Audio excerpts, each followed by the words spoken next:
Hey, what's up guys? I'm Joe from Sticks and Stones Bike Shop in Rexburg, Idaho, and today I'm going to show you how to wrap handlebars. There's a few things to have ready before you wrap the handlebars and a few things to keep in mind. A few things that are handy would be some scissors, and you may need some tape. I like to use electrical tape just because it stretches and it's easy to rip when you're done. You also need to make sure that your handlebar tape comes with a couple of extra pieces so that you can put those behind your shifters, just so that as you wrap them you end up being able to cover all of the handlebar, because you kind of have to do some diagonal wrapping there at the end, and if you don't have this guy you're gonna have a hole that just doesn't look good. So today we're going to be using lizard skin DSP polymer tape. And there's just a few things you want to remember with this particular tape.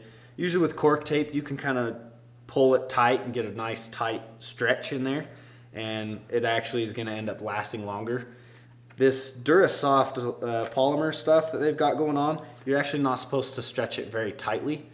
You do want to stretch it a little bit just so that it kind of, like I say, it does stay on there and stays tight for a while, but you don't want to stretch it too tight. Just something that Lizard Skin recommends, and that way it's gonna feel softer to the hand, and it's gonna last how they want it to. All right, so before we actually start wrapping the tape around the bars, we're gonna cut a 45-degree angle or more or less in the tape so that it just has a cleaner finish on the ends.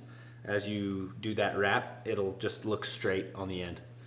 The other thing to remember is that when you're putting your hands in your drops and when you're putting your hands up on top of your bars, you're actually kind of putting outward pressure on the tape. And so on the right hand side, we're going to want to wrap this handlebar tape in a clockwise direction so that as you put pressure on your hand, if anything, you're actually going to tighten the handlebar tape.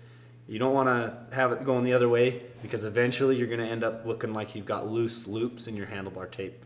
And on the left side, you're going to do the opposite. You're going to wrap the bar tape counterclockwise so that when your hand's putting outward pressure on that tape, it's tightening it and not loosening it.